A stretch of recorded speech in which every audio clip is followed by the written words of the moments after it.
Alright, so what did we discuss in our previous class? So we are studying from Bhagavad Gita as it is by Srila Prabhupada. How many chapters have we completed till now? 10 chapters. Which chapter that means we are doing now? We are going to start 11th chapter. Towards the end of the 10th chapter, in the last class, what did we discuss? Huh? Various vibhutis. Various vibhutis of the Lord, yes.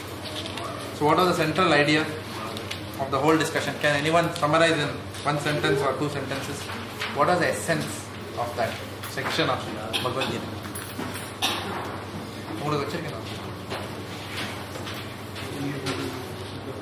Krishna was describing his vibhutis partially because the reason for him describing his vibhutis is so that Arjuna can perceive Krishna everywhere in the universe. The acronym of chapter 10 is C. C is a source of everything, essence of everything, and how to see him everywhere. After looking at the opulences, it was going to help Arjuna to appreciate more Krishna. Any great energy or great thing or great personality in any category is a representation of Krishna. Correct. So if you see excellence anywhere, then know that Krishna is there. So anywhere where you see excellence, then we see the energy of the Lord. We see the empowerment of the Lord when we see excellence in any endeavor. Right?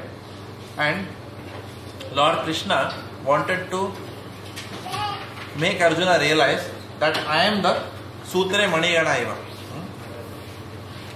I am behind everything. Though I am unseen, know that it comes from me. So that is the whole essence. And therefore Lord Krishna is giving, he has made several classifications and groupings which we saw last time. Right? What are some of the classifications we saw last time? Mountains we saw, then avatars we saw, then Like his sun. yeah, so sun, planets, in terms of that we can see, right? In terms of abilities, like that. Also, if you remember, then we discussed something else about the various types of categories. Avatars. What are the? Who can sum up? Only one person at a time. Please raise your hand. Okay. If you can prove. Purusha avatar, Guna avatar, Leela avatar, Manvantara avatar, and Sakti Avesha avatar. We should understand that Purusha avatar comes from Vishnu Tattva. Correct. And that is the founder avatar of Krishna himself. And then it comes from Guna avatar, and then Leela avatar, which covers the 10 avatars. And then Manvantara for the mothers. And Sakti Avesha avatar and avatars which are specific forms. Are all Leela avatars Vishnu Tattva? No. Are some avatars Vishnu Tattva? Yes. Some Leela avatars? Yes. So we understand that also, right? Some are some Guna avatars, Purusha avatars? Yes. Which one? Vishnu. Nirodhaksha Vishnu is Guna avatar. Purusha avatar is, who all come in Purusha avatars? We saw. And Shirodhaksha. So we saw all that. And then we saw Shakti Avesh avatar. Shakti Avesh avatar is what?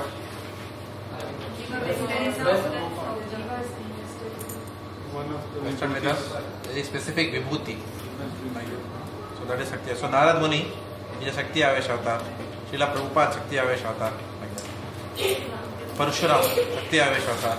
Parshuram is also Leela avatar. So some Shakti Avesh avatar can also fit into Leela avatar. We saw that. Right? Prithu Maharaj. Right? So we saw all these examples. So Lord Krishna is trying to tell Arjuna that look, you can see me everywhere. I am everywhere. You see Leela avatars, I am there. You see Guna avatars, I am there. Right? You see Purusha avatars, I am there. You see the material world, I am there. You see excellence in everything, I am the excellence in everything. So that's a whole section was all about those analogies which he was giving. What is the caveat? What is the warning we gave in reading that section? What mistake can someone do while reading that section? Mayavadis can get confused with Mayavadi says that see, Correct. if Krishna is there, that person is Krishna. Yeah, good point. Okay. So when Lord Krishna says, I am Narada, that means it doesn't mean that Narada is Supreme Personality of Godhead. No, all is one. The Mayavadis, he will immediately see that section and tell you, I told you we are all one. Like that. So you have to tell the Mayavadi, hang on. No, not like that. That's not the way it has to be interpreted. So it is the categories which is given. So we have to be very careful while reading a section. Okay. So today we will move on from chapter 10 to chapter 11, which is called as the universal form.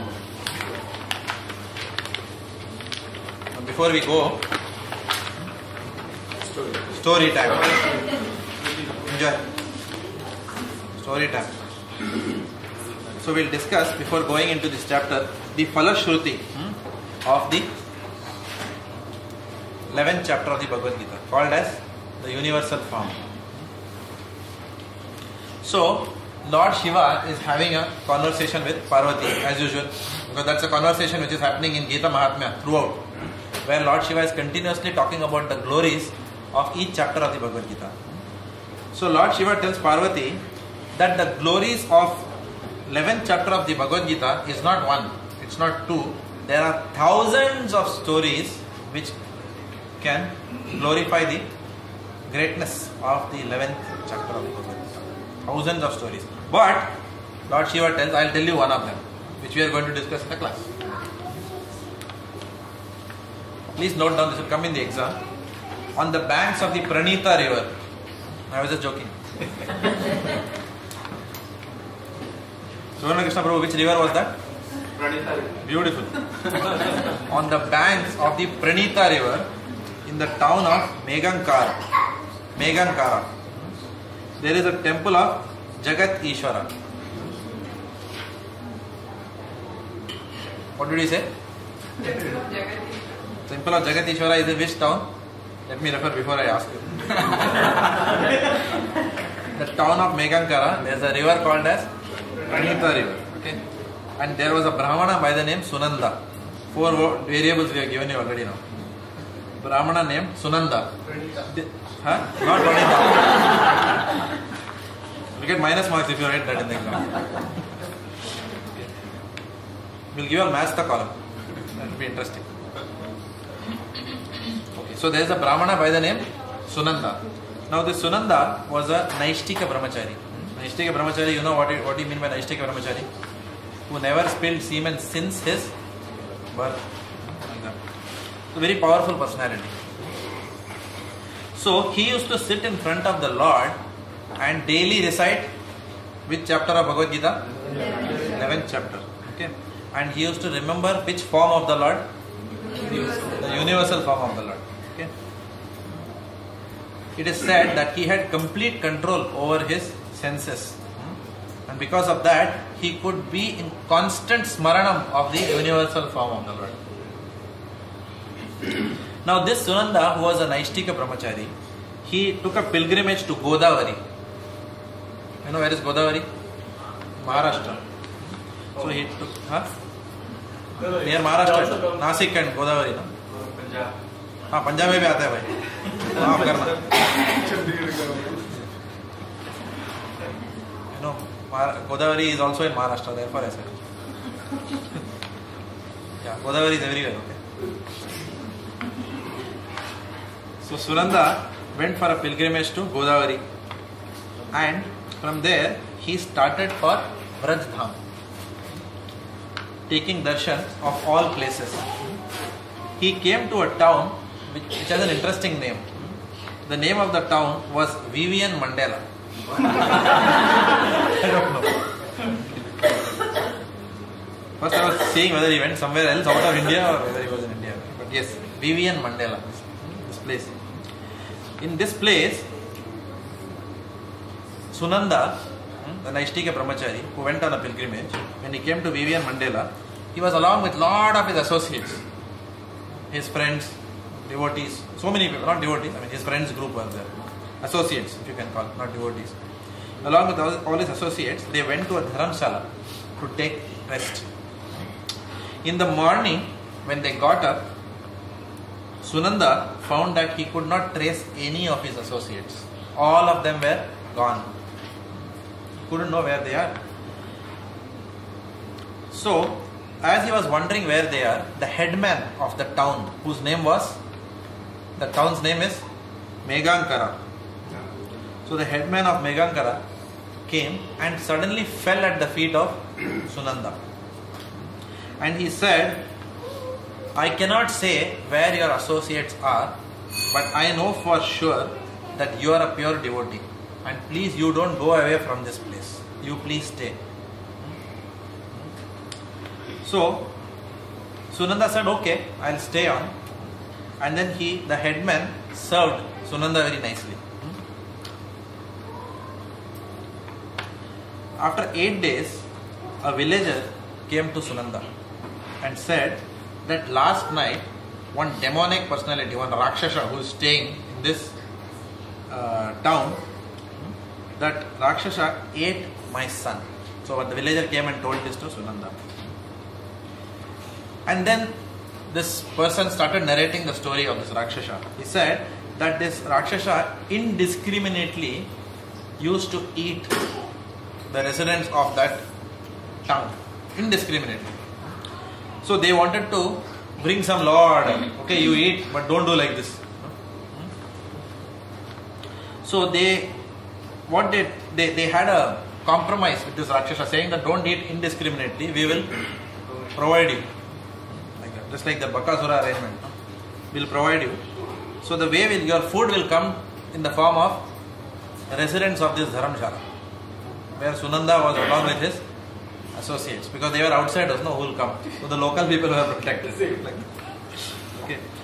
So that was the arrangement. And then what happened was, this Rakshasa, this villager told that last night a friend of my son also came here, and I did not know that this boy was a friend of my son. So he asked me where to stay. I said, go to the dharamshala and stay.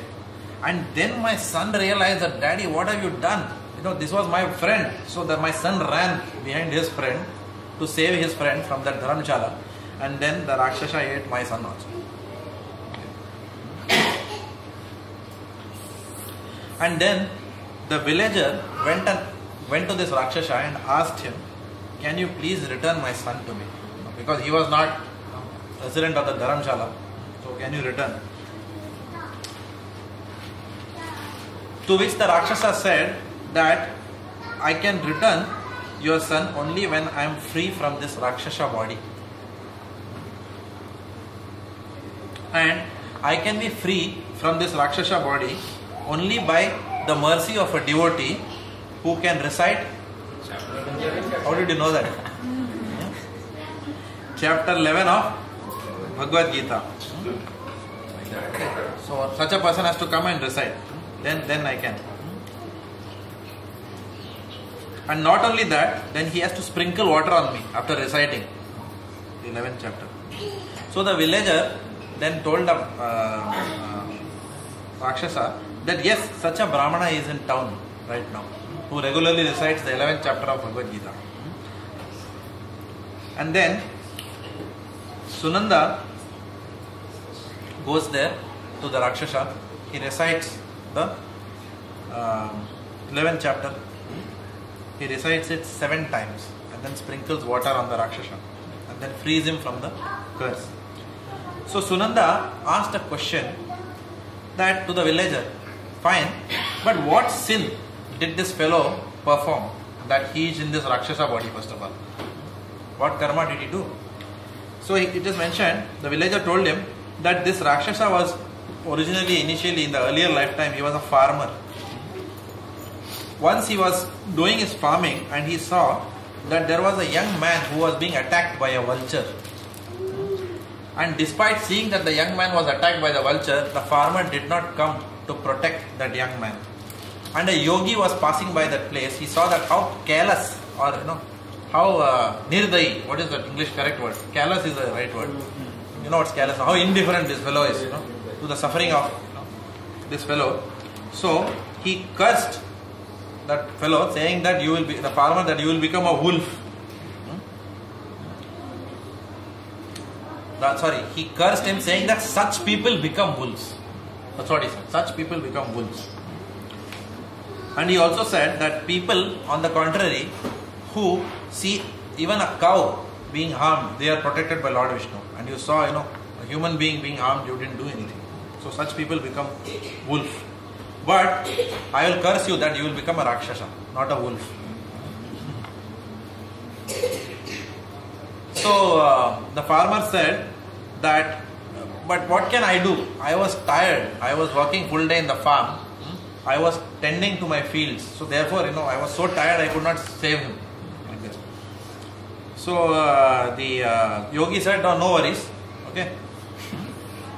And I will give you a mitigation. Mitigation is what? Prayashchittam, whatever you call it as. Okay. The mitigation is that somebody who comes and recites 11th chapter, the yogi said, and sprinkles water on your head, you will get relieved from this curse. So then Sunanda recited, sprinkled the water. Immediately the Rakshasa emerged with a, how many hands he had? Very good. 400 form.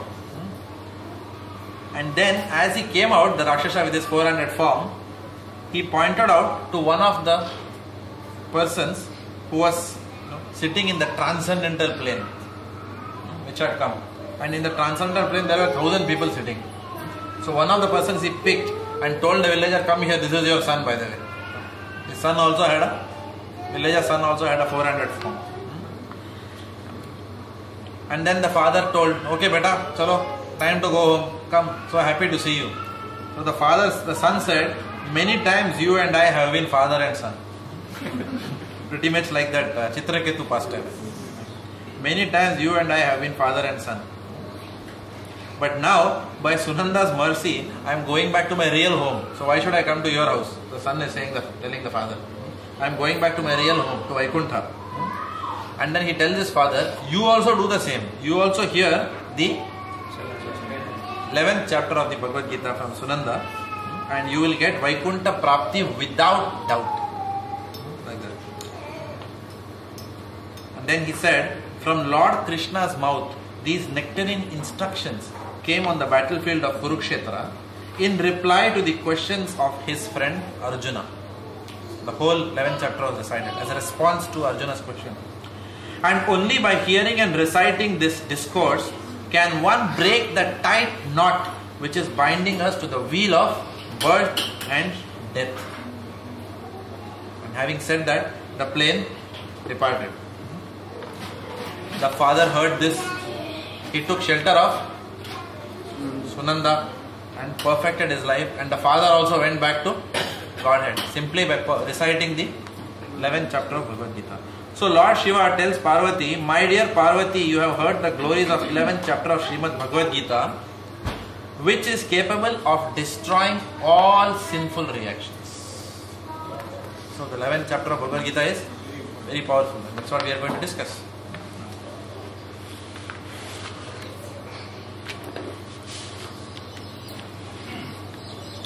Text 1. Arjuna said, by my hearing the instructions you have kindly given me about these most confidential spiritual subjects, my illusion has now been dispelled. O lotus-eyed one, I have heard from you in detail about the appearance and disappearance of every living entity and have realized your inexhaustible glories. O greatest of all personalities, O supreme form, though I see you here before me in your actual position as you have described yourself, I wish to see how you have entered into this cosmic manifestation. I want to see that form of yours. Okay, Ojas Prabhu, you want to read? The Lord said that because he entered into the material universe by his personal representation, the cosmic manifestation has been made possible and is going on. Now, as far as Arjuna is concerned, he is inspired by the statement of Krishna.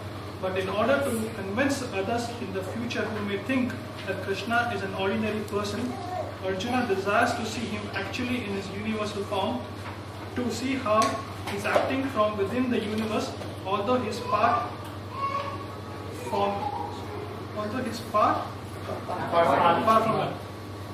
Arjuna's addressing the Lord as Purushottama is also significant. Since the Lord is the Supreme Personality of Godhead, he is present within Arjuna himself.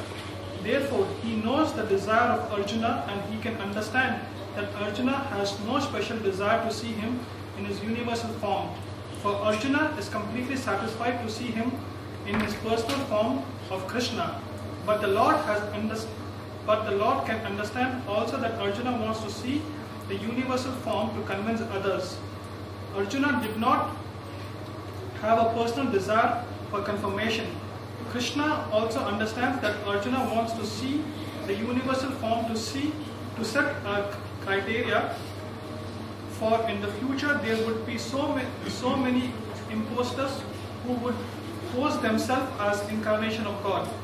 The people therefore should be careful.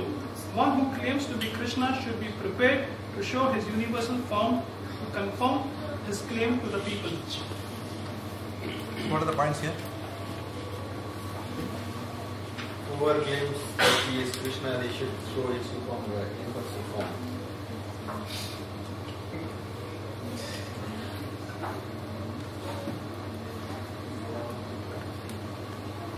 Universal form was not shown, or was shown basically for the benefit of others, not for, because Arjuna was already a devotee and he knew everything about Krishna, but for our benefit, that's what Prabhupada is saying. Arjuna also says. So there are 2 points which have come up. One is for our benefit, not for Arjuna's benefit. The second point was people are careful against imposters. 2 points have come up. Yeah, sorry, bro. Arjuna also is saying, he's saying you are in your actual position in front of him. He's comparing the instructions. Good point. What was the point? Arjuna says that you are in your actual position in front of him. What does it mean? You explain what does it mean. That is his yatra. That is his original. He is a form. Actual root. Lord Krishna's original form is what? The 200 form. That's what. Arjuna also addresses Lord Krishna's Purushottama. So he used to propose also like that he is the outer body Purushas who look Uttama. Though he is in human form, one should not understand. That's what Prabhupada is making the point that if one whether say that he is Krishna, so he can only be Purusha, but not a human Purusha. So in that case, he can focus on Toda, he needs to be Lord Purusha. Good point. It's a very important purport to, especially after today's morning class, where everybody is claiming that it's Kalki, So purports like this can be a very good reputation to people who are actually posing as incarnations of God.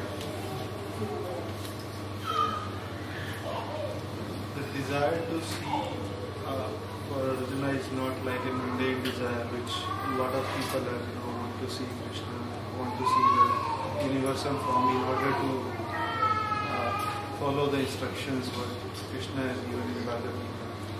This desire is, as some other devotees said, is mainly to convince others. Very good point. Very good point. And we'll talk a little bit on that. Okay. So,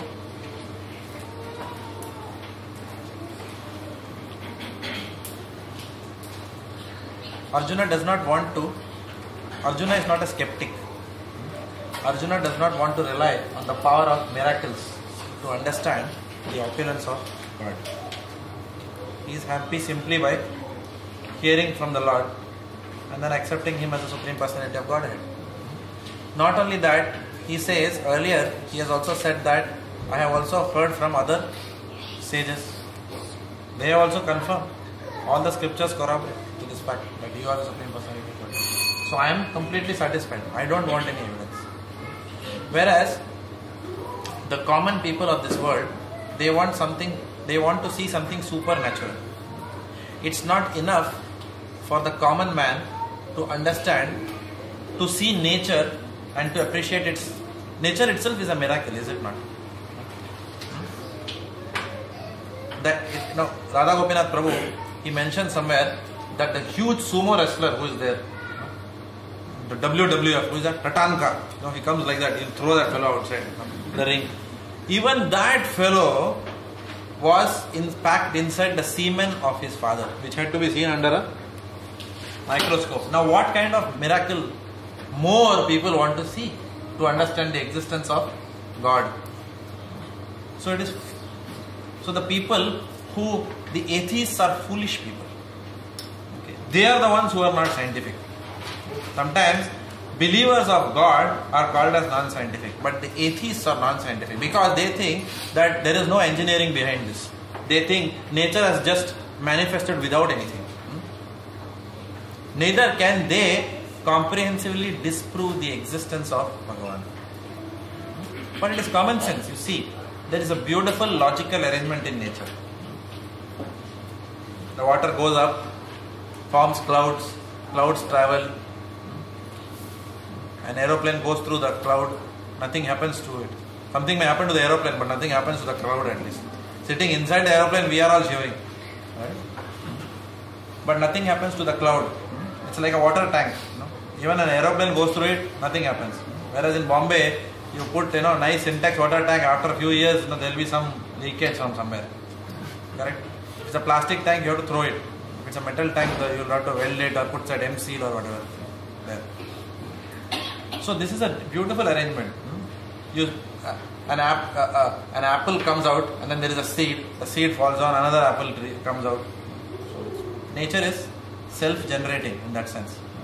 So fools cannot see the miracle of God in day-to-day dealings. Oxygen is free of cost. We are all breathing, right? There is a beautiful nervous system which is working. There is a respiratory system which is working. There is a digestive system which is working, right?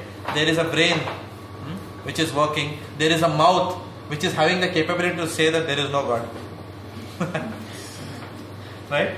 There is a thinking which makes it possible to say that there is no God. Right? So for that also you need empowerment.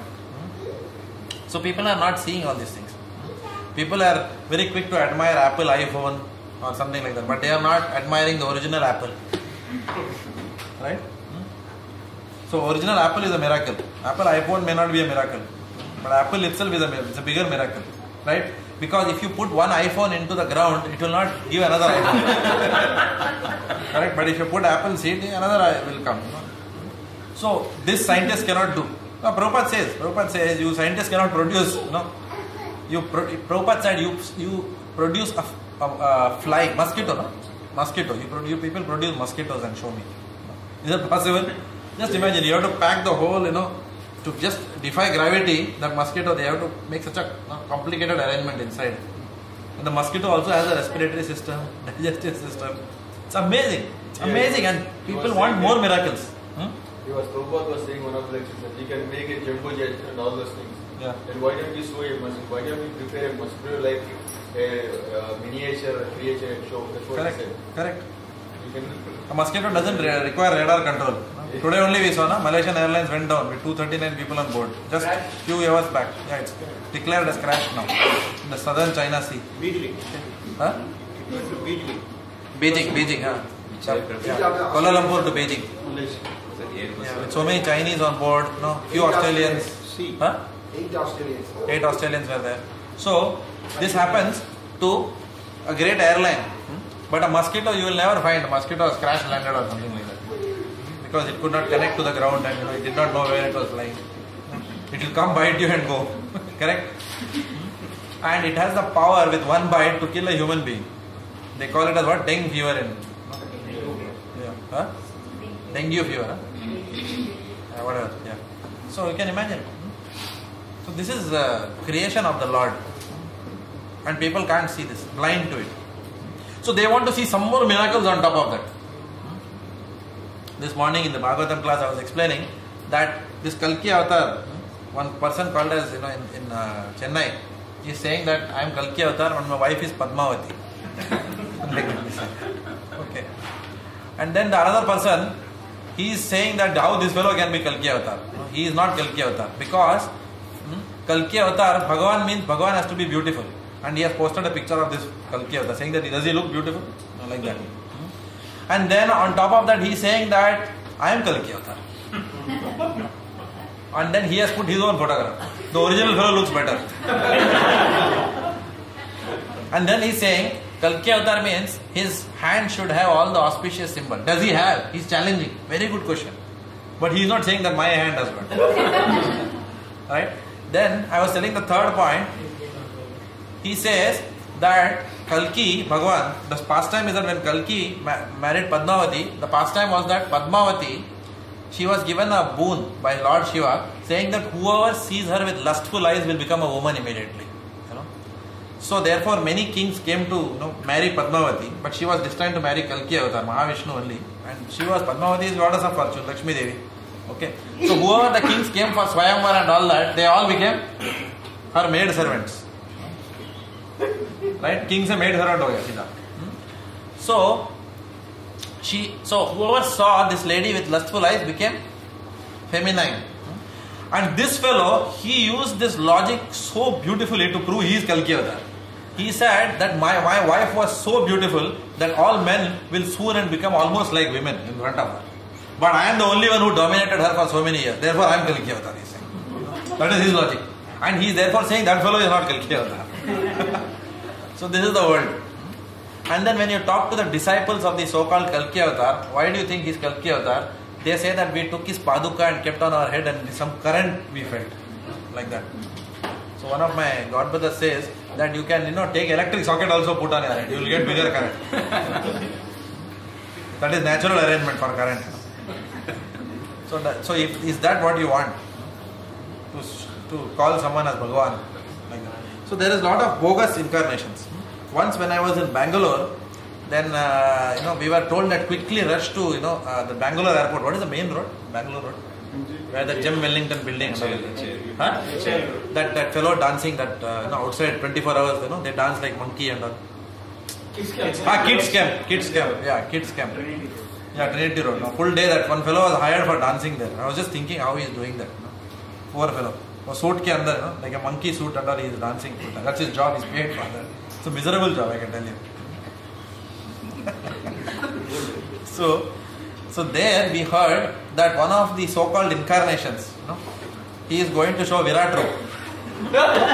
So this was in 2000 I think, when I was in Infosys Bangalore. So obviously then we all wanted to, Bhagavan darshan de rahe. Let us all go. Later on nothing happened, nobody came there. And then the news report came that because of intense traffic jam, Bhagavan could not make it there. This is amazing, Who is the controller? Traffic controls Bhagavan also. If he wants to show Virat Roop, why is he bothered about it? It's like saying that there are too many ants in this room, therefore I cannot walk. It almost sounds like that. So this is bogus. So therefore, to cut all this nonsense, then Lord Krishna is showing the Virat Roop. So Prabhupada said, anyone claiming to be God, you tell them, immediately show Virat Roop. Now cheaters will always be cheaters. Kabhi baaz nahi aayenge, kutte ka dum is. It will never become straight.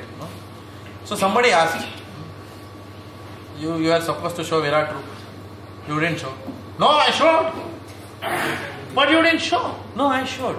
You don't have the eyes to see. This even I can tell. Correct? I can tell in front of the camera, I am the Supreme Personality of Godhead. But you people all seeing the camera don't have the eyes to see it. That anybody can tell. Correct? That doesn't make anything. So this is the answer they give. It is a jugglery of words. Jugglery of words. Jugglery of words itself is one of the ways, one of the symptoms of Kali Yuga. People will convince others impress others simply by the jugglery of words. I was telling another example this morning that once there was one bogus sannyas, one bogus Swami who was giving a big class in a pandal. Okay. Mayavadi. Some nonsense he was talking. Okay, and people, anyway, people are innocent, they don't know anything. Okay, so they were all hearing. Nobody, I don't know whether somebody understood or not. But one fellow, after the end of the class, raised the hand for a question. And he asked the question itself was around 2 to 3 minutes it went. So, it was very evident that the speaker who has spoken for so long, he did not understand the question. So obviously, where is the question of, giving an answer to that? So then the speaker, he closed his eyes and just after 2 minutes of silence he kept, after the question was asked. And after that he said, words, words and words. Words are magical. And then he opened his eyes. And then there was a clap. Everyone clapped. As if something great he said. So this is how they trick. But what is the answer? What do you mean? Words are magical. It's almost like saying, twinkle, twinkle, little star. How I wonder what you are. How nice.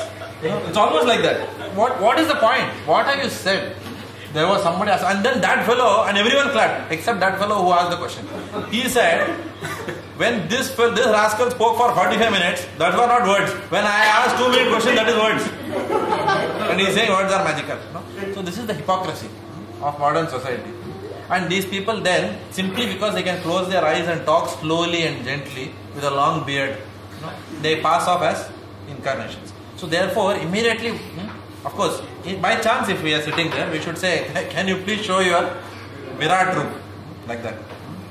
Of course, if that person is a Gunda, most likely he'll say, dikhata ho na Virat Roop. Ghar mein aata ho. Sometimes I come personally, sometimes I come along with my parshas. They will come to your house and show you who I am. Sometimes these godmen, they have henchmen also. They will show you the Virat Roop in a different way. So therefore, this is Kali Yuga. So in Kali Yuga, we have to be very careful. Anything goes. Kuch bhi chalta hai. So therefore, Lord Krishna tells Arjuna that, look, I am going to show you. Arjuna says, not for me, but there will be idiots who will be born in Kali Yuga. He didn't say like that. I am saying that. Okay?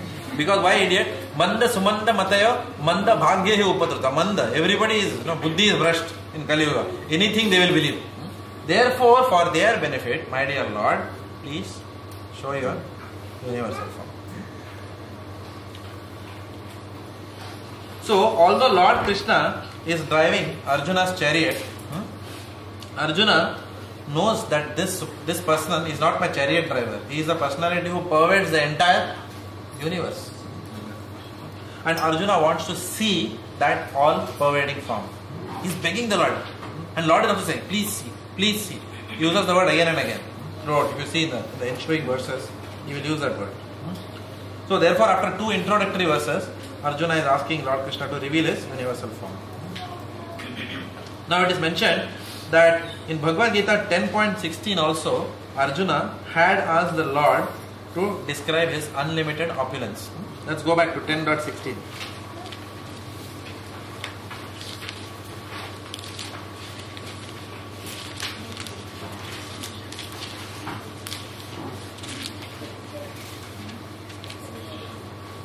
Please tell me in detail of your divine opulences by which you pervade all these worlds. So that discussion is continuing now.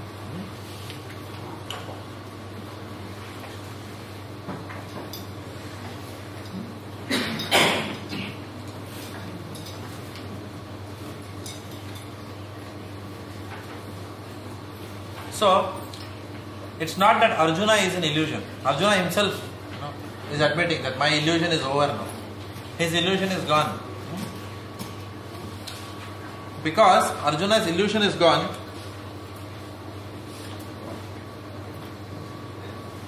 there are 2 things that is happening. Because he is no longer under illusion. He neither thinks of Lord Krishna as an ordinary human being. That is one symptom of illusion. Neither now he is thinking that Lord Krishna is merely his friend. I am using the word merely. Yes, Lord Krishna is his friend, but that friendship is different. He is not merely his friend. So both kinds of illusions have gone away now. That the Lord is an ordinary person and then the Lord is only his is merely his friend. Both those illusions are gone. So then Prabhupada says, if his illusion is gone, then why Arjuna is asking the Lord to show his opulence? And Prabhupada specifically chooses the translation of 11.8, saying that it's this particular universal form of the Lord actually is a godless display of opulence. It's actually a godless display of opulence. So, is it clear why it's called like that? Godless display of opulence. Because God is what? Supreme Absolute Truth. So this universal form is a very inferior representation of the Lord. Meant mainly to bewilder the atheists. So Prabhupada calls it as a godless display of opulence. Just to show power. Even Duryodhana saw that, which we will see in the ensuing verses. So it doesn't require great piety to see this. This was seen only by Arjuna, right? No, it was seen by Duryodhana also. Not the full form. We are coming to that, that's why I said we are coming to that. Not the full form. The Kala aspect was not seen by Duryodhana. One question. Question. Let me just finish this. Then you ask.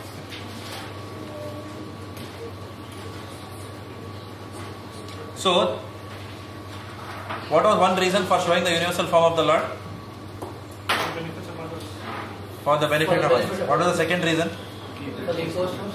To keep the impostors. And another reason is mentioned here, that because so that in future people could understand Lord Krishna not only theoretically or philosophically.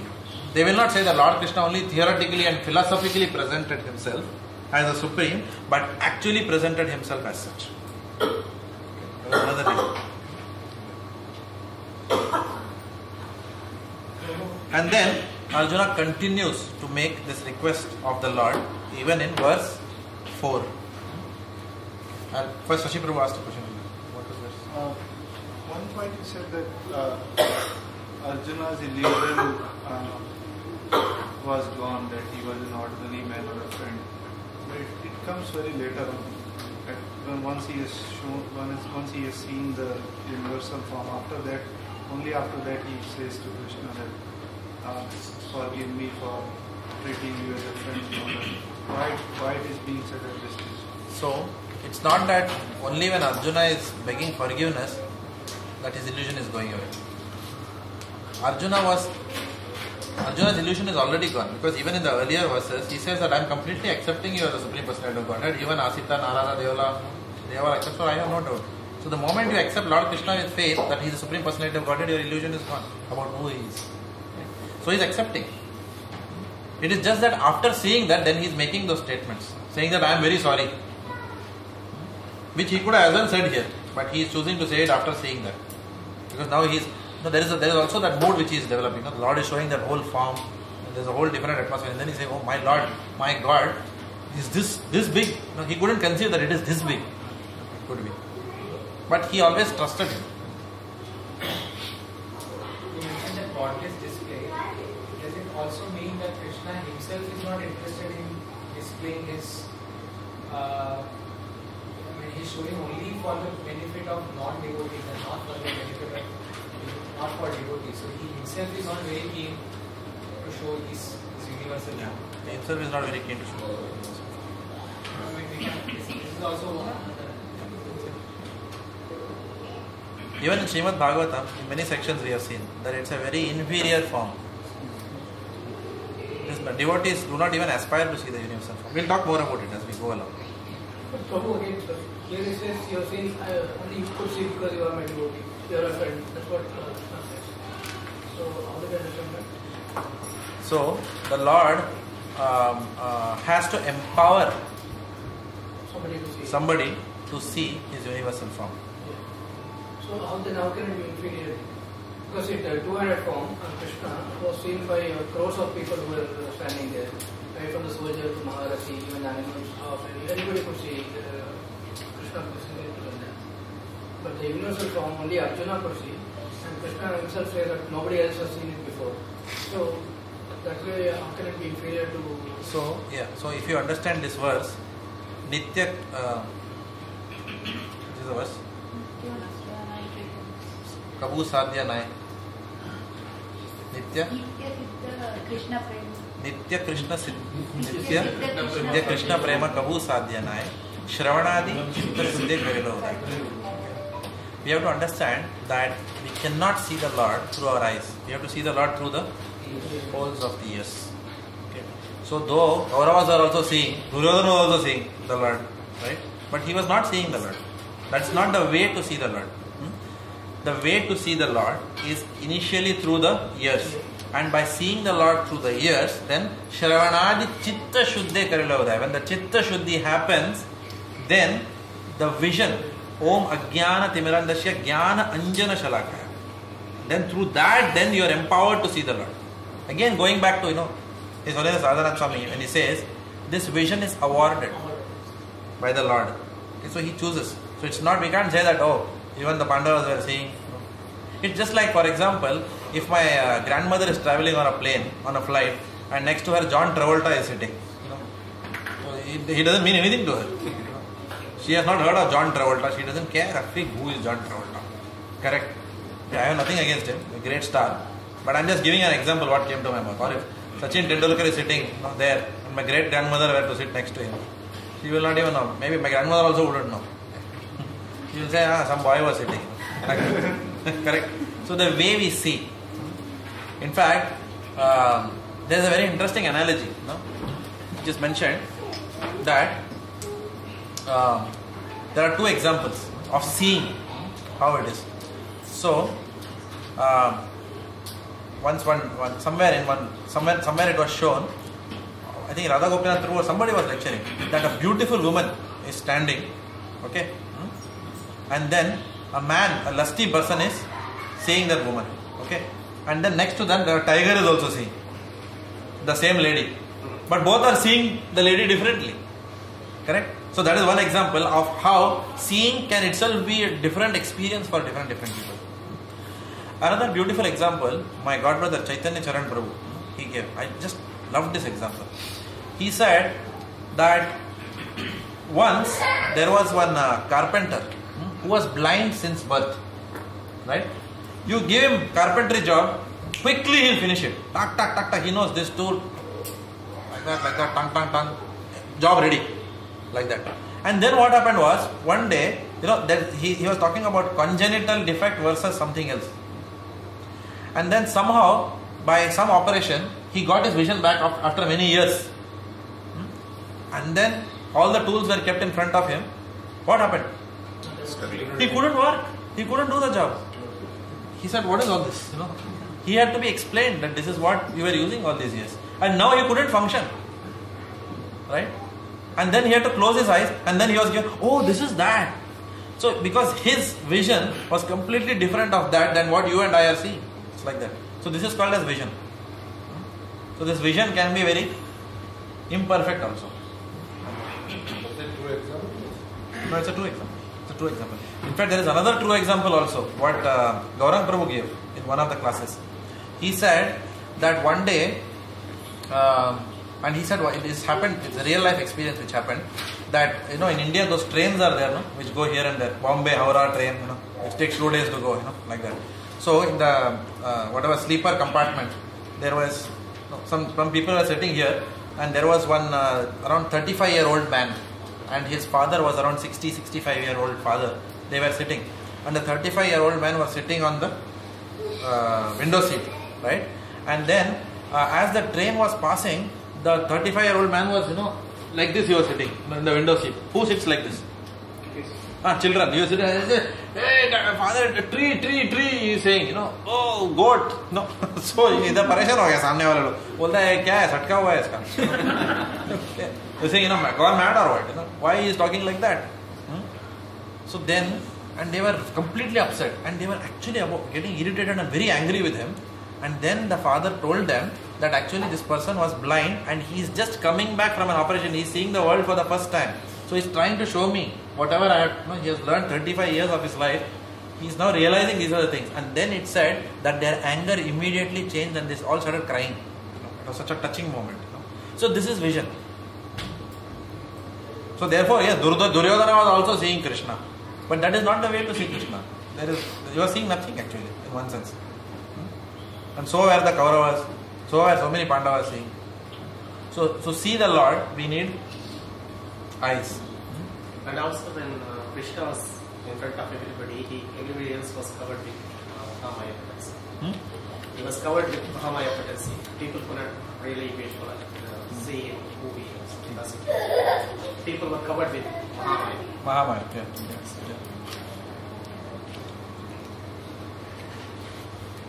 If you think that I am able to behold your cosmic form, O my Lord, O Master of all mystic power, then kindly show me that unlimited universal self.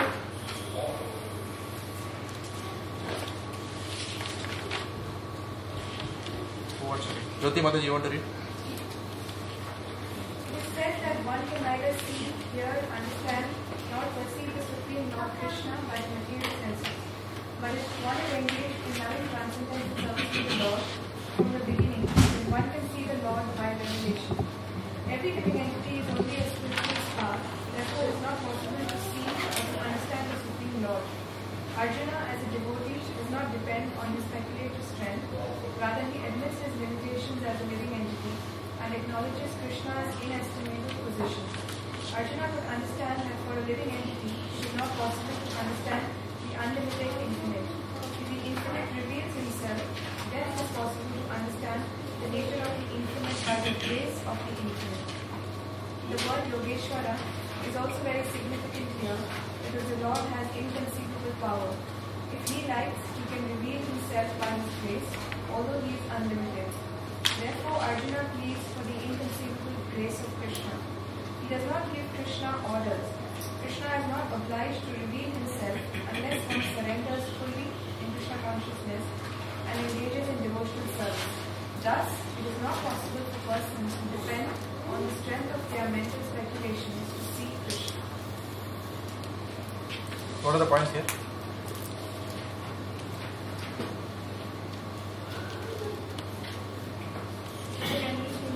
What is mercy of Lord, not by the mental speculation or Krishna will not reveal himself unless one surrenders fully. Arjuna is also telling how to make the proper request in a proper way.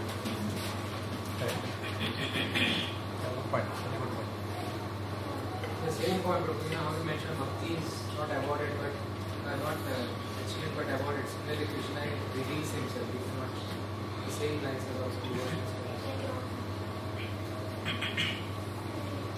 Jima Mataji, any point? we cannot see Krishna with the material eyes being to have the vision to see. Good point.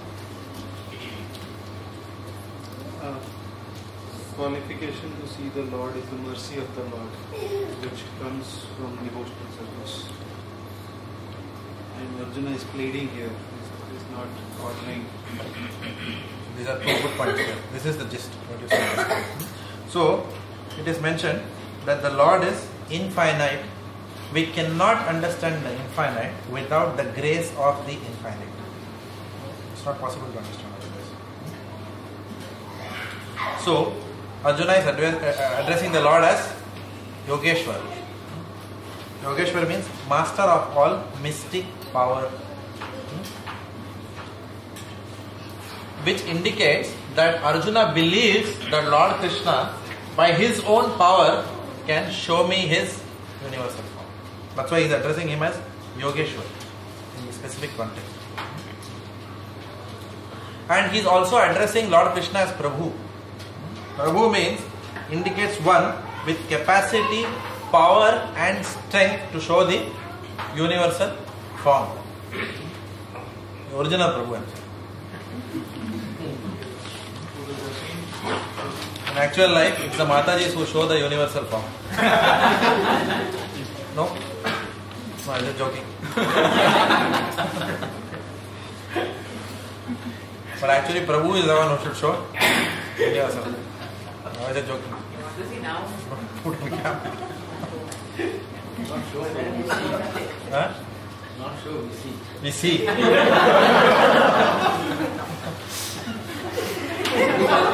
humble, they're typical.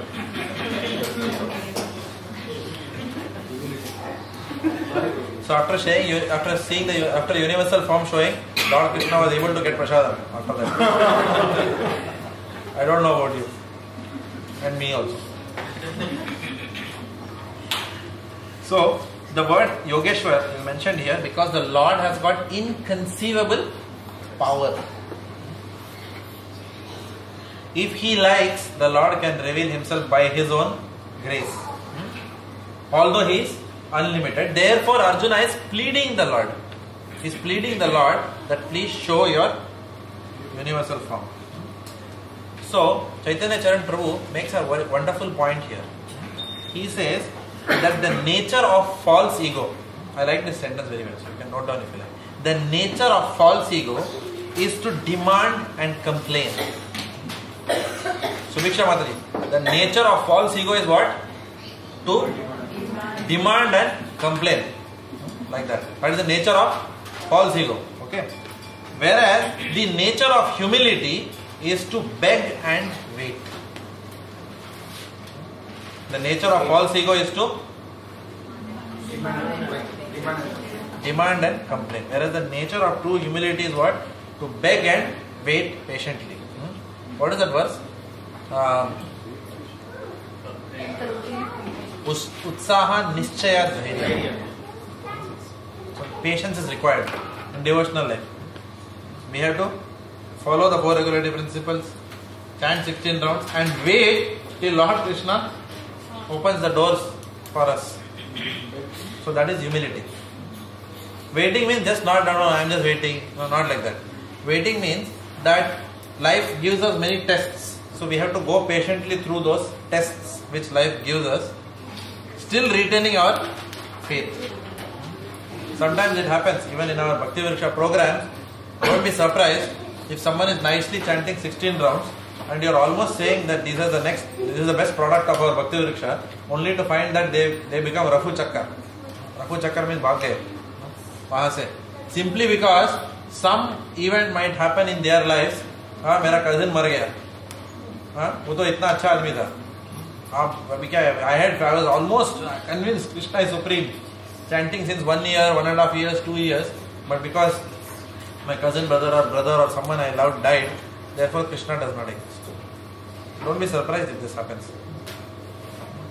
We are recently also experiencing in our own programs, we are experiencing one such case where the person lost someone very near and dear, and therefore saying that I will not come again for the class.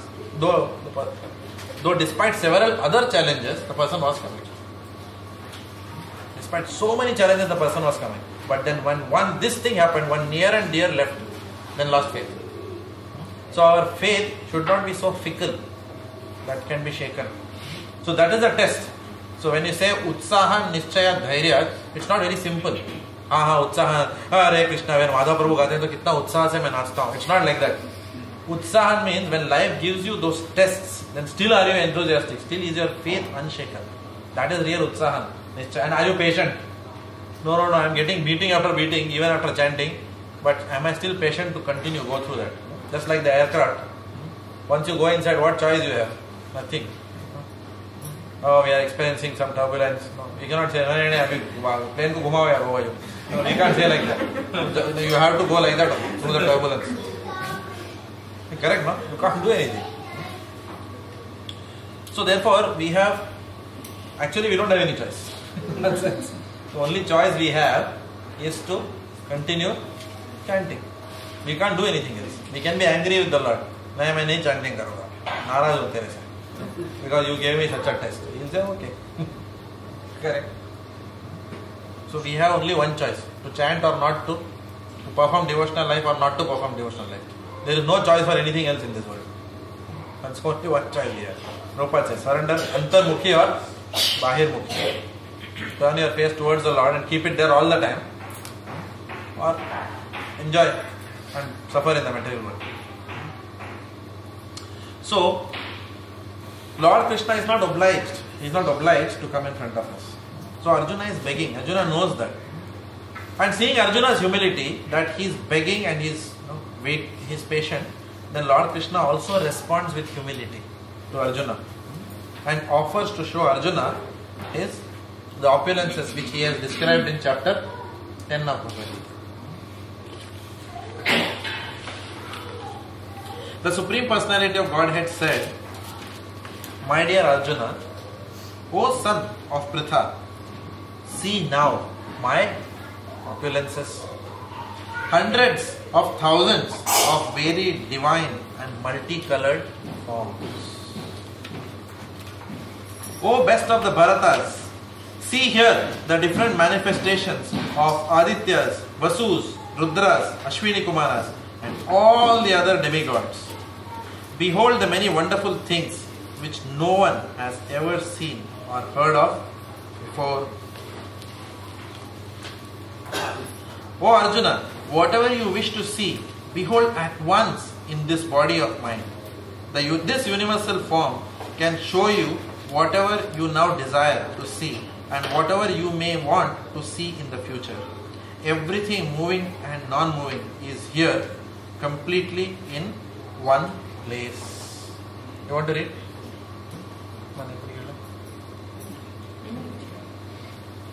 No one can see the entire universe sitting in one place. Even the most advanced scientists cannot see what is going on in the other parts of the universe. But a devotee like Arjuna can see everything that exists in any part of the universe. Krishna gives him the power to see anything he wants to see, past, present and future. Thus, by the mercy of Krishna, Arjuna is able to see everything.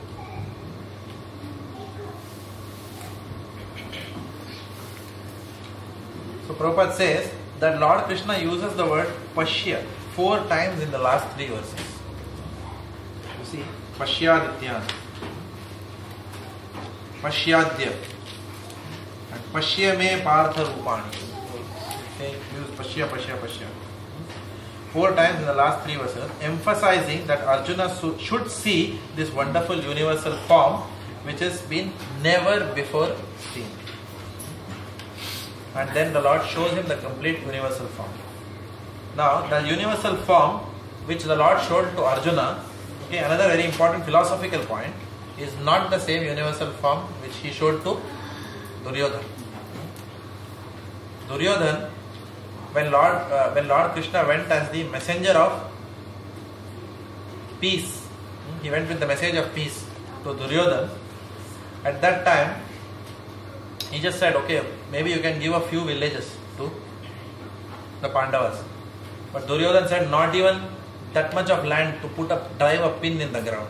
That was his false ego. Okay. So Lord Krishna said, okay. And then on top of that, Duryodhana was plotting to bind the Lord, to shackle him. That was his plan. Okay. So they plotted to bind and imprison the Lord. How stupid can it get? Correct? Actually, he was planning like that. So Prabhupada writes, Gurujan Prabhu writes that you cannot bind the Lord in this manner. Even Yashoda mother tried to bind, even out of love she still tried to bind the Lord. Out of her anger in one sense. Chastise him. But the Lord is teaching her also that you cannot bind me without you can do your endeavor, but you need my mercy also to bind me. That's why the 2 fingers short always. So we cannot bind the Lord like that. Mother Yashoda, she is she's an example of Uttama Bhakti. If she could not bind Duryodhana, who was envious and who had no bhakti in his heart, but where is the question of he binding the Lord? So when he told the Lord, I am going to bind and imprison you, the Lord laughed. He just laughed.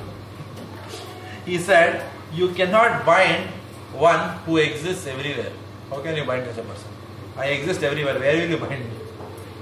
Right? So then, the Lord showed part of his universal form at that time to show Duryodhana that I exist everywhere. What is it said? Jahan jayega, hame paiyega. Kahan bandh ke rakhoge? Like that. So when he saw this form of the Lord, Arjuna completely bewildered. Duryodhana was completely bewildered by this form. He got scared. But he was such a rascal that he was frightened and unsubmissive even after that. That is the dog's tale. Frightened yet unsubmissive. Such a rascal he was. Okay. And he, even after seeing that, he still continued minimizing Lord Krishna. That is the power of envy. Not power in one sense, that is the effect of envy. Envy means you will continue finding faults with the person even if he has not done any harm to you, even if he is genuinely, I am Supreme Padma, dikha raha hu universal form, kuch nahi. Or some mystic power maybe. You do whatever, the person will not accept. This is the problem with envy. I will come to your question. This is the problem with envy. Even in our relationships we see. Sometimes, when we are envious, then we cannot see the good quality of the person. Though the person may be doing so many right things, but because we have a mindset towards that person, we will always see, he's like that. Even if the person is genuinely doing good work, we are not able to acknowledge and recognize that because we are envious of that person. So this is the nature of envy. Duryodhana could not. So again, coming back to the same question which Jaimuni Prabhu asked, he was seeing the Lord all the time. But what is the point of seeing the Lord through envious eyes? You see Him for millions of lifetimes, you will still not be able to acknowledge His supremacy because there is envy inside your heart. Therefore, only Bhakti is only the prerogative of the Nirmat Saranam Satam. Nirmat Saranam means what? People who are completely free from envy. So this is what Srimad Bhagavatam. Immediately in the second verse, first verse, Om Namo Bhagavate Vasudevaya, 1.1.1. Janma Dasya Yataha. So that verse, in the second verse, what happens? In the same verse it says, no? Nirmat Saranam Satam is what? I'm getting confused. Second verse. Dharmo Projito Kaitavo. Nirmat Saranam Satam. So the Srimad Bhagavatam very clearly establishes that it's only through the eyes of Srimad Bhagavatam you can see. And Srimad Bhagavatam is only for the people who are non-envious. So the Mayavadis do not have access to the Srimad Bhagavatam. Because they are envious of the personality of Godhead, therefore, no amount of any evidence, Shastra Praman, is able to convince them. You can only awaken a person who is genuinely asleep. You cannot awaken a person who is pretending to be asleep. So therefore, here is a good example of Duryodhana. Whereas Arjuna, because he was completely non-envious, sitting in one location, he was able to see the past, present as well as the future. That's why the word mentioned here is ekastham. Sitting in one place you can see everything. If the Lord wants you to see, you can see everything right now, sitting in the place where you are. Thane sthita. Like that. You had a question? My question was Duryodhana still fortunate because he was able to see Krishna face to face still?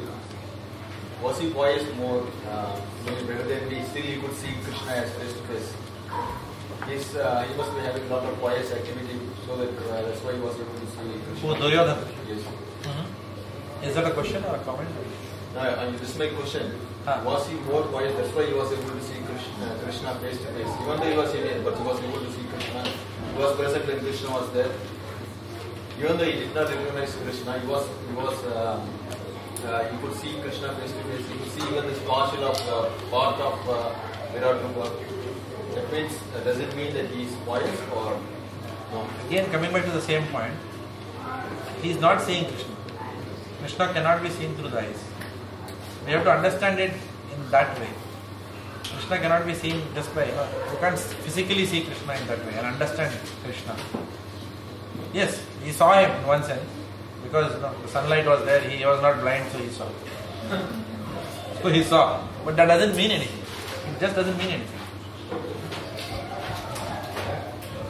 He didn't have any relationship. There was no rasa, there was no bhakti. So seeing him did not produce anything in Duryodhana, seeing the Lord. Was he like, was there any evidence that he also was something like Hiranyakashipu? He was a devotee, then became enemy, and then... Not that I am aware of. If anyone knows, can anyone else comment on that? did Duryodhan have, in the past lifetime, was he someone else? For example, like Hiranyakashipu, Jai Vijay came as Hiranyakashipu, Hiranyaksha. Like that, is there any evidence anyone knows of who was Duryodhan? Yes, It was like the incarnation of Kali Yuga. Incarnation of Kali Yuga. It's somewhere, some relations there, Maharaj, I can't really hear you. So we can put it in the car park then. Yeah. Right? No, you continue. Yeah. And Sarpuni was Dwapara Yuga, something. They are all personifications. Personification, there's some influence there. I mean, it's long time ago. I read in one of the lectures that it's also Yoda is only seeing the Purusha, that's why he uses the view that is in the Purusha. So very much because I was reading a lecture that he only understood the person, so he is showing some mystic appearances. He really did not even come to the stage of understanding that he is the Lord is showing him something. Correct. So even when he is seeing this Virat Rup, he just minimizes the Lord even after that also. So what is the point of such thing? In the Sunday class also, previous Sunday class, Sunday or some class I was giving, Saturday class I was giving, new people come. So there I was telling that even if you see the Lord, Bhagwan agar hai to mere samne hai, people will say, हाँ ठीक है आ गया मैं. So if he comes, so cheaply he will come. ये भगवान वही नहीं. Even then you will not believe, right? So therefore we cannot, because that faith is also awarded by the Lord only. See, if you see, the Achinta VedaBase Tattva is so nice. The philosophy is so nicely explained. Actually, we are already part and parcels of the Supreme Personality of Godhead. So that faith need not come from outside. Prabhupada says Krishna Consciousness is not an artificial imposition on the mind. So there is nothing outside. Kahan hai bhai faith? Bhakti kahan hai? People are going, where is Bhakti? Come. That Bhakti is actually inside the heart. It is only covered. So therefore, uncovering that dirty layer, to realize your own constitutional position, we need help of Guru for that. We need help of Guru, Sadhu and Shastra. And as long as we don't go that path, then it will never get uncovered. Does it make sense? So that's why Duryodhana is not able to. He has not followed the process. Where is the question of that uncovering? Maybe Duryodhana is a participant in a Leela. But even then, the principle of the Leela is that without Bhakti you cannot, without the Lord's mercy, that layer of dust which is accumulated, Cheto Darpana Marjana will not happen. We need the mercy of the Lord. And getting the mercy of the Lord will not come free of cost. We have to endeavor for that from our side. And then beget His mercy. So I have a question. Well, let's say that universal form is a material form, but 11.5, Prabhupada mentioned that it's a transcendental form. I was a little bit confused when Bhagavad about text 5. Yeah, even I saw that. The same question I also had when I saw that. Prabhupada says that this is a transcendental form, whereas in Srimad Bhagavatam said it is a material form. Okay. So the way I understood it is that everything about the Lord is transcendental. In fact, material world, is it material or transcendental? That's another question you can ask. It's not the manifestation, completely it is transcendental. The way I'm understanding it is Prabhupada explains, one nice example Prabhupada explains, and from that I got my understanding from that, and Radha Gopinath Prabhu also mentioned in SSR lecture, and that's when I got that concept clear. He said even in Switzerland there is a jail. Right? That's a beautiful place. Wahan bhi jail hai. Correct? Now that jail is in Switzerland. This is Switzerland and you are in jail. But if you are in jail, someone asks you where are you? Can you say I am in Switzerland? Are you not in Switzerland? You are. Are you in Switzerland? No. I am in Switzerland but I am not in Switzerland. Does it make sense? So if you see it that way, then you will understand that actually everything is Brahman. In Bhagavatam, first canto it is mentioned that in one corner of the spiritual sky is a cloud which is called as Mahat Tattva or Pradhan, if you like. One dark cloud in one corner of the material sky, in the spiritual sky. So if you see, it's like a jail in Brahman. So if you see, material world is also in Brahman only. In that sense, if you see it, then you will understand that what is material. Now, the final punchline for that, final praman, that nothing is material, is given in Srimad Bhagavatam Chatushloki. If you open Srimad Bhagavatam, if any one of you have internet, you can open. This is in Canto 2, chapter 9, text 33. 2.9.33 or 32, somewhere around there. 31, 32, 33, 34, somewhere around those verses. 33 to 36. Huh? 33 to 36. 2.9.33 to 36. Okay, sorry. So then you go to 34 and you read that. 34 you have with you? Can you read 34? 2.9.34. Rite ritam yat pratiyeta na pratiyet cha atmani tat vidya atmano mayam yatha bhasho yatha tamam. Something like that. That verses. Okay. And what is the translation? Can you read?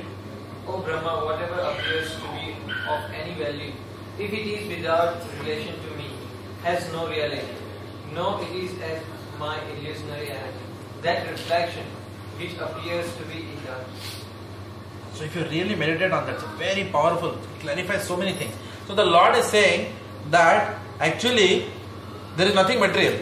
Your vision, if you cannot see everything, anything, some objects, vastu's relationship with me, then that is called as material. There is nothing material. Is this material?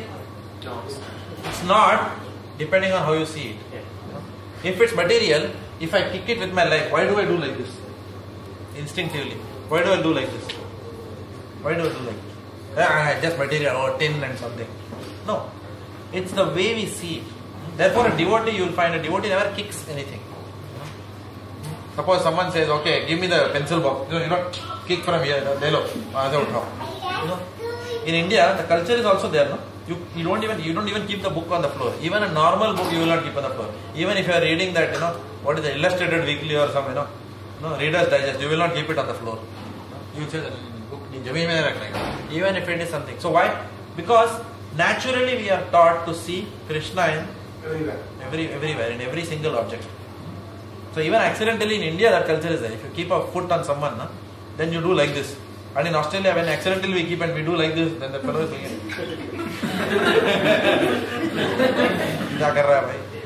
like that. They don't understand. So this is Vedic culture. So actually there is, if you see in one sense, then there is nothing material in that sense. However, it is called material because the quality of Sat Chit Ananda Vigraha is not manifested in the universal form. So in that sense you can call it as material form. But nothing of Krishna can be material.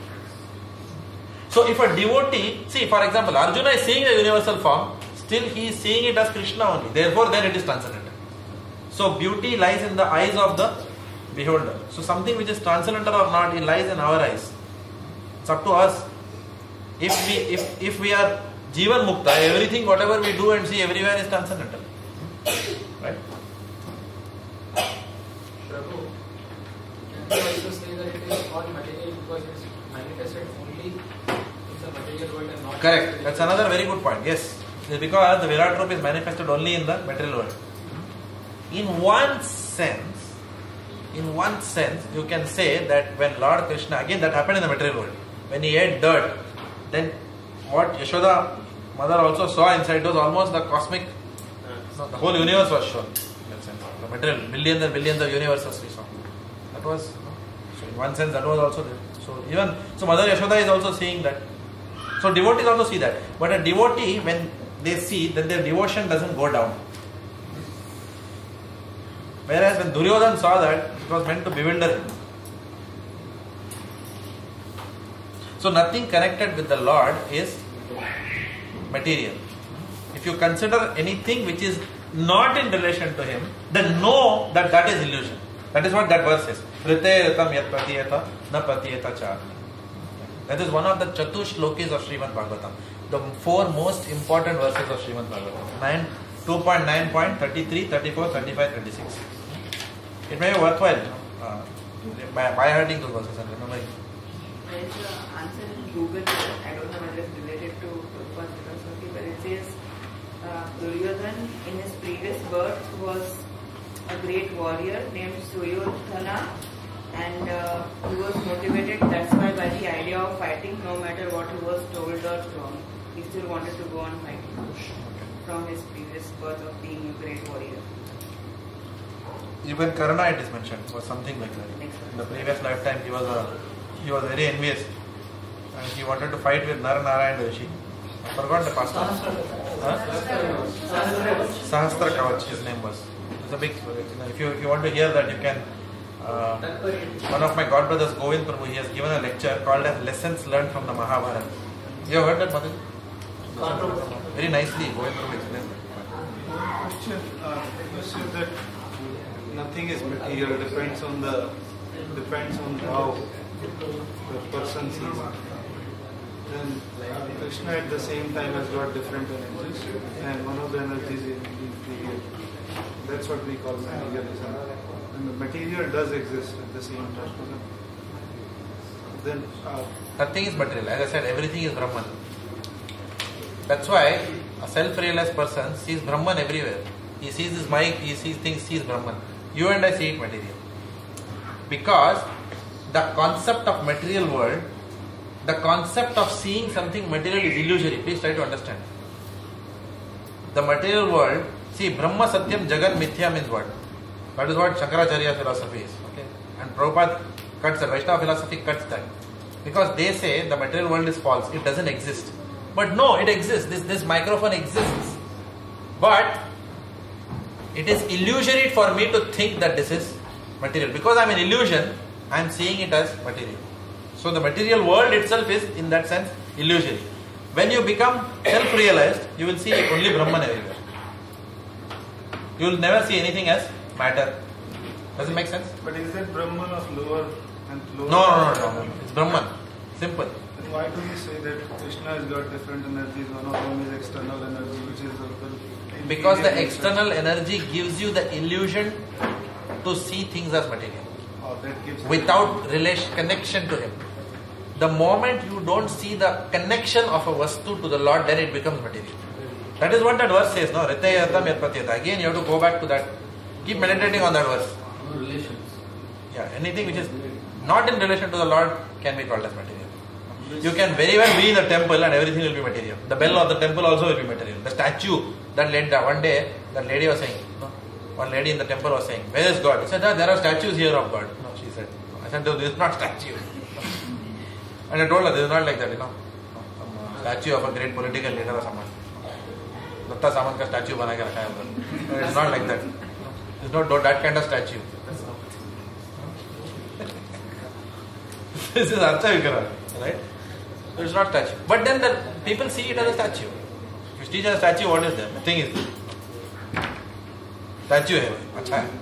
Dekhne mein. Nicely decorated statue.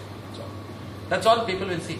But when as devotees you see, even when you are bathing Gaur Nitai, you have to be very careful, Sometimes, accidentally our nails, thoda bhi scratch hota na, you feel like as if, something grave has happened, because it's so tender, the Lord, when you are bathing Him. You take so much care that nothing. So that is a consciousness. Then you are not seeing the Lord as a statue. But that will happen only by hearing. A person who is not hearing, he will never understand. Oh, kya hai? Pani to dalna hai. Let us take a shower and then, hose pipe say, we'll wash it down. They will talk like that. But only a devotee will know he is dealing with the personality of Godhead. There is a vast difference between the way a non-devotee sees and a devotee sees. So it's all within our mind. It's all the level of purification that ones. And same deity, when even we see sometimes, yes, we will take care, we will give bath, everything is fine at the end of the day, but still we will not be able to see that. At least I will not be able to do that, saying that today devotees, over the last 1 year, thoda patle ho gaye devotees, they are not eating properly. Can I make such a comment? I can't, because I don't have the purity to see that. Whereas Prabhupada had the purity to see that. Prabhupada came into the temple and said, the devotees are not being fed properly, looks like, they are a bit, last time they were better off. And actually then the temple president said, yes, actually, you know what, we are keeping the temple open up to 9:30 because people come late. We are supposed to up to 10 o'clock. 9:30 we are supposed to close the doors, but 10 o'clock people are coming, so we kept late. So deities are getting less rest. And Prabhupada was able to see that the deities are tired. They are looking tired. Now we can't see that much. Maximum we can be careful while worshipping deities, but this kind of vision who will have? Only a Mahan will have. Actually, Prabhupada, we cannot have that vision. And on the other hand, another temple also, Prabhupada said, the devotees, yes, looks like Lord Krishna is being fed well, he was looking chubby. No, and he was saying, Radharani is looking chubby, he said. Like that. And actually it was so. So Prabhupada can see that. So it's up to us. If we see matter, even in deity we can see matter. Or in the microphone you can see spirit. In fact, in Maharashtra there is one Sant Jnaneshwar, but I don't know he was a Mayavadi or Vaishnava, I am not very sure. But nevertheless there was one pastime. He was someone who could see everything as one. There was cosmic oneness which he could see. So he saw a buffalo and then he said, Vedas, the buffalo started reciting the Vedas. So, a person who is even Brahman realized can understand that everything is Brahman. Sant Jnaneshwar. What did I say? Did I say Sant Jnaneshwar or something? Jnaneshwar only. But he wasn't Mayavadi Prabhu. His interpretations are impersonalist. So he's talking about more of what impersonalism rather than Mayavadi. Okay, he was a Brahmavadi. At least that's what one of the lecturers said, that his interpretations are Brahmavadi, not Mayavadi. But some of his quotations I really like. When that Somaya, Mr. Somaya had come here, Somaya College. So that time, you are not there in Melbourne. So Gaurang Prabhu had told me that because Somaya, once a senior Somaya, ISKCON Somaya, he left his body in Melbourne. So then they had told that you go and Yogeshwar Govind Prabhu and myself, we went together. Somaya, yeah, we both went. And that Somaya, we remember we went, and we brought him to the temple and all that. And his son was very favorable. We brought his son also to the temple. You remember, his brother-in-law was a Stanford professor or something. So then, after he left, even now he sometimes sends me the diary, Somaya's son, over the parcel. So there, his sister, the junior Somaya sister, one of Somaya's daughters, she is a very good artist. She is very talented. So he gave me an art calendar which was printed, and there she had quotations of Sant Jnaneshwar, and which I had kept in my office. Some of them are very powerful, but they address the Lord that your lotus feet, which are not visible like that. I couldn't just see the word Krishna there, so that's what I was a bit. But otherwise, everything is so beautiful. The poetry which he writes, it made perfect sense. Prabhu said that his interpretations are impersonal, Brahmavadi type. So it's not sure. Somebody asked him, is his philosophy bona fide? So he says he cannot comment, but his interpretations of his teachings are very impersonalist. So that is the issue. Every time the Bhagavad Gita recitation happening in the temple, I visited the temple. Every time people will be sitting Jnaneshwar temple. Yeah, in the temple complex, and they will be But which Bhagavad Gita is going on? That also. every time. Prabhupada I think I saw many people sitting everywhere around it. Jnaneshwar Gupta Bhagavad Gita rendition. Gita partners. I thought they have a mix of Mayavad and their Bhakti part is pure, but apart from Bhakti, I know a preacher who does something teaching as a Okay. We asked him directly and he said, yes, apart from Bhakti we do everything else, but Bhakti part, it's very personal. And they talk about little Bhakti. Okay. So we don't know, so we will not comment. But anyway, the point is that a person, a Brahmavadi, can see Brahman in everything.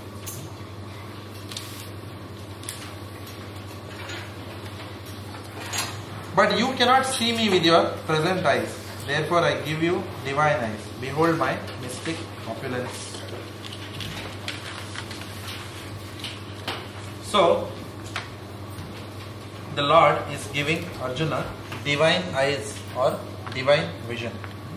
Without that divine vision, one cannot see the Lord. Srila Vishwanath Chakravarti Thakur asks a question in this context. He says, why should Arjuna, who is already perceiving the sweetness of the Lord, why should Arjuna, who is already perceiving the sweetness of the Lord, why was he unable to perceive a partial expansion of the Lord? When you are already seeing the Supreme Personality of Godhead as it is, why he has to be specially, why he is unable to see a much lower form of the Lord? That's the question. And needs divine eyes for that purpose? That could be a question. The answer is that Arjuna's eternal constitutional rasa with the Lord is Shuddha Sakhya rasa. Just like Radharani's eternal rasa is what? Pure Madhurya. There is no tinge of Dasya there. Yes, Radharani is the eternal servant of Lord Krishna. We understand that. But in terms of Rasa Tattva, one cannot enter Golok Vrindavan. It is said in Brahma Samhita that there are spears on all the 4 directions. Spears will prevent you. If you have the slightest trace of the Godhood of God, you can't enter Golok Vrindavan. You have to, that's why, ये तो अपना लाला है, they will say. भगवान कहाँ भगवान? लाला जी. छोटा बच्चा है ना. वात्सल्य रस. This is my small Krishna. Or Radharani and Lalita Sakhi, she is firing the Lord. You black man. Why you are going with that lady? Radharani is waiting here for you. How dare you go there? Don't trust this man, this black man. He's the most biggest cheater. Those kind of words she says. And Lord Krishna is thinking that these words which Lalita Sakhi is speaking are more pleasurable to his ears than the Vedic mantras which all the Brahmanas will say. That is more pleasurable to his eyes. That chastisement of Radharani and Lalita Sakhi. Like that. So this is Rasa Tattva. So in the realm of Shuddha Ras, Shuddha Sakhya, Shuddha Madhurya or pure Vatsalya Ras, there is no question of beholding the opulence of the Lord. In fact, when the gopis, after the Ras Leela, Krishna suddenly disappeared. And then the gopis were completely flabbergasted. I mean, they were completely, they didn't know what to do. They couldn't control themselves. They were running, Krishna, where are you, where are you? And then Lord Narayan came in the 400 form in front of them. Ordinarily, we will all pay obeisances. It's Hare Narayana. Like that. Hey, oh, Namo Narayana. But what they said, did you see Krishna anywhere? Oh, he said, oh, that way. And then they just started running there. That's it. So there is absolutely no desire to see the 400 form of the Lord. This is Shuddharas, pure love of God, where there is no tinge of the Godhood of God, Raganava, pure Ragatmika it's called as. Spontaneous love for the Lord. So therefore, Arjuna is in Shuddha Sakhyaras. So therefore,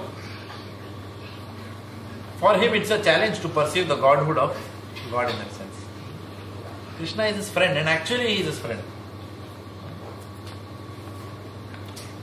So therefore, the Lord has to make an artificial arrangement for him, an external arrangement, so that he can see him as Bhagavan. Correct? For us, it's the other way. When we go to the temple, immediately we say, "No, Bhagavan, maaf kar de." We do that. No, oh my Lord, I am a rascal. No, please protect me. This is our prayer. Please protect me. Please take care of my family. No, boss is troubling. No, I want to pursue. I want to chant. Please remove the obstacles. Oh my dear Lord, I am your please. I am Dasanudas, your eternal servant, life after life. That is the kind of prayer. That is because we are currently following Vaidhi sadhana bhakti. But when the spontaneous love is developed, there is no question of seeing the Lord like that. You can play with him also. Yeah, actually, you can play with the Lord also. You can do anything. He's a member of the house. You have developed that trust. So,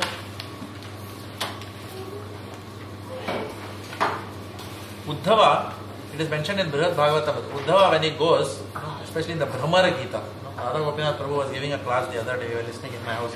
My parents were listening to his lecture. So, there it is mentioned that in the Brahmara Gita, when Uddhava went there, And Uddhava is talking to the gopis. Why you all are crying for Krishna? Nothing will happen to him, bhai. Supreme Personality of God hai. Maja hai kya? He's explaining to them. Supreme Personality of God, you people are worrying. Yashoda mother is crying. What? I don't know where he is, in what situation. Is he eating something? She's thinking like that. And he's saying, he is a prince. You don't know who he is. Please understand. Don't lament Yashoda mother. He is Parabrahman. He's gone there to give us knowledge. Panda dene gaya Uddhava. Vrindavan mein, galat jagah mein he went. Right? And then they were upset with him. He said, why is he telling us all these things? We don't care. Right? They don't want to hear all those things. And then Uddhava says towards the end, I went there thinking that I will teach them something and change them. But they have taught me. Who are you, my dear Lord? He comes back. Subah ka bhula sham ko lauta hai. They say in Hindi like that. He goes back and says that I have learned something. No, I thought I was a big vidwan. I went there talking to the gopis. So this is the mood of a Vrajavasi. There is no tinge of Godhood of God. So therefore, Vishwanath Chakravarti Thakur writes a beautiful analogy. He says, a tongue which is tasting crystal sugar cannot simultaneously taste unrefined good. A tongue which is tasting crystal sugar cannot simultaneously taste unrefined gur or sugar cane. When you have tasted at that level, a Virat Guru kya change? Nothing. Right? So it's like that. So it's a comparison which is given. So Lord Krishna tells, okay, I know. I'll give you, you see the universal form, I'll give you some eyes. It's like that. You have much more powerful eyes, but I'll give you something so you can see this form also. Again, Arjuna is not asking for himself, he is asking for others. And others don't have the qualification to be in Sakyaras. So the maximum they can perceive is at least universal form. At least realize that this person is not an ordinary human being. And don't accept ordinary human beings as God. That is the mood which is going on here. A pure devotee, it is mentioned, does not relish anything but the two-handed form of the Lord. He cannot accept even the four-handed form of the Lord. Not possible at all. Raghunath Das Goswami in Manas Shiksha, he is also praying, oh my Lord, let my mind not go to the forms of Narayana. He is praying like that. Whereas in Sri Sampradaya, they pray, oh Narayana, may your form always be in my heart. And Raghunath Das Goswami is praying, oh my Lord, let me not aspire for the form of Narayana at all. I don't want to see your four-handed form. Let always the two-handed form be present in front of me. Threefold bending form. One of my godbrothers, Shubha Vilas Prabhu, he gave a very interesting explanation of why Lord is Tribhanga. Shamam Tribhanga Lalitam Niyatam Praka Govindam Adipurusham Tamaham Bhajan. So why he is bent like that? It's an interesting analogy. I heard it for the first time. Never knew that. Anyone knows why the Lord is bent like that? He says that if anything is bent in that form, if you take a straw and put it in a bottle, and if you put it, you can take it out. But if it's bent like this, it can't come out. So he said the Lord is bent in that way so that once he sits inside somebody's heart, he cannot come out of that heart. That is why it's three bent. That form he is standing in that form. That is indicative of that principle. He said, that was an interesting analogy.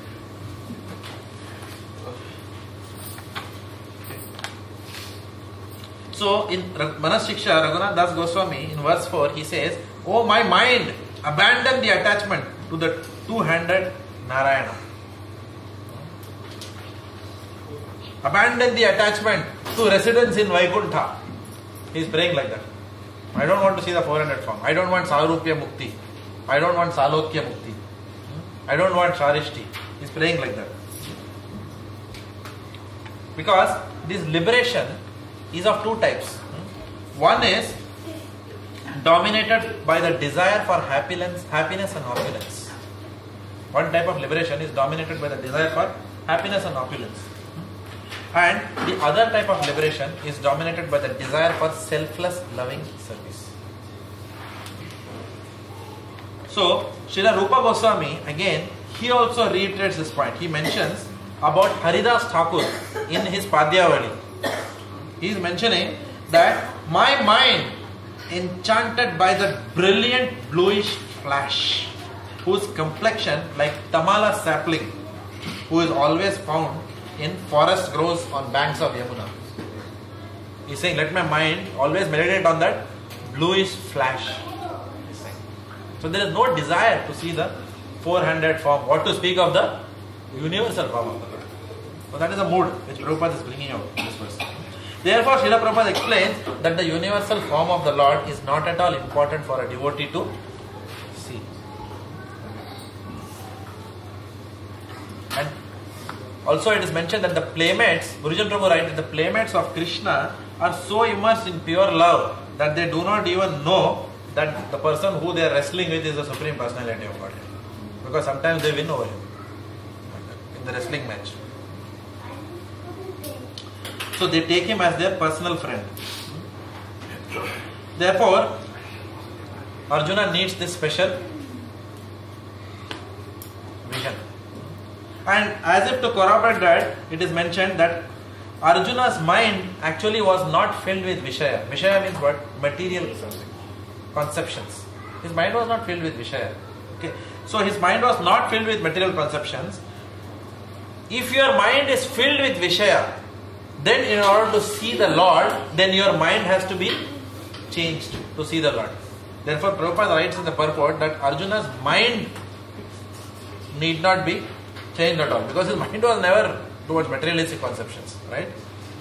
Whereas all he was to get was the special eyes, the chakshu, to see the Lord in that way.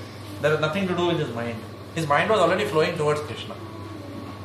So there was not a problem. But for us, our problem is our mind flows to. That is why it said, Vishaya chadiya kabe shuddha habe mana. So because our mind is filled with Vishaya, so our mind has to become Shuddha. Then only it will be able to see the Lord. But Arjuna did not have that problem. His mind was not his problem. Yes, his mind, it was a pastime. He's showing a bewilderment. But again, Krishna himself is putting him under that bewilderment.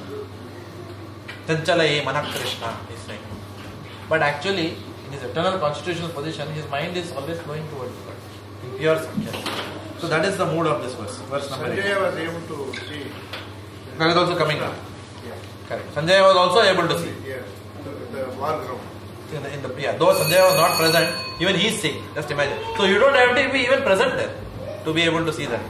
Sanjaya was sitting somewhere else and still he is able to see. Like that. Very good point.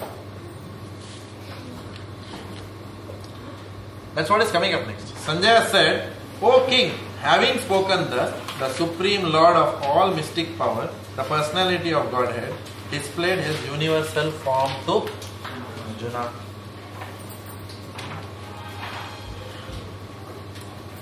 Arjuna saw in that universal form unlimited mouths, unlimited eyes, unlimited wonderful visions.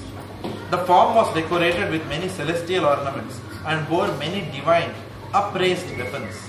He wore celestial garlands and garments, and many divine scents were smeared over his body. All was wondrous, brilliant, unlimited, all expanding.